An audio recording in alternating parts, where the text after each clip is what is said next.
அனைவருக்கும் வணக்கம். என் பேர் யோனா. நான் 3ஆம் வகுப்பு படிக்கிறேன். நான் பேச இருக்கும் தலைப்பு ராணி வேலு நாச்சியார் வரலாறு. ராணி வேலு நாச்சியார் 18ஆம் நூற்றாண்டில் தமிழ்நாட்டில் சிவகங்கை பகுதியை ஆட்சி செய்தார். இவர் ஆங்கிலேயர்களை எதிர்த்து ஆயுதம் ஏந்தி போராடிய பெண் விடுதலை போராளி தலைவி இவரே. இந்தியாவின் முதல் பெண் விடுதலை போராட்ட வீராங்கனை ஆவார். ராமநாதபுரத்தை ஆட்சி செய்த மன்னர் செல்லமுத்துவின் ஒரே மகள் ஆவார்.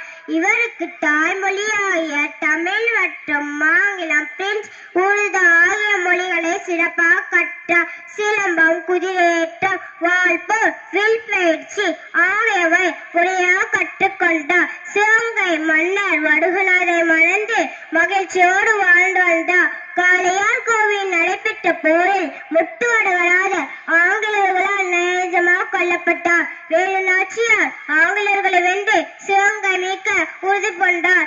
8 ஆண்டுகளுக்கு பிறகு மைசூர் அரசு ஹைதர் அலியை சந்தித்து ஆங்கிலேயர்களை எதிர்ப்பற்றி உறுதிமொழி பேசி விலக்கி உதவி கோரினார். வேலு நாச்சியாரின் ஆதரவர்கள் குறுநில மன்னர்கள் மற்றும் மைசூர் அரசு ஹைதர் அனுப்பிய 5000 குதிரைப்படை வீரர்கள், 5000 காலாட்படை வீரர்கள் மற்றும் போருக்கு தேவையான ஆயுதங்களுடன் அவர்களின் படைத்தளபதியாக சின்ன மருது மற்றும் பெரிய மருது, பெண்களின் படைத்தளபதியாக குயிலி ஆகியோருடன் இணைந்து காளையார் கோவில் மற்றும் சிவகங்கையில் ஆங்கிலேயர்களை போராடி வெற்றி கண்டார்.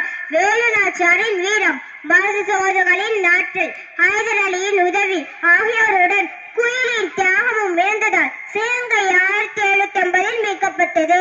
ஜான்சி ராணிக்கு முன்பு வீரப்போர் புரிந்து என்பதால் வேலு நாச்சியாரை முதல் பெண் விடுதலை போராளி ஆவார். பேசுவதும் எழுதுவதும் நன்மைக்காக, பெருமை பெற்றால் அது உதவும் நாட்டுக்காக.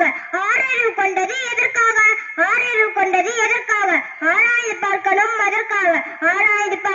அதற்காக.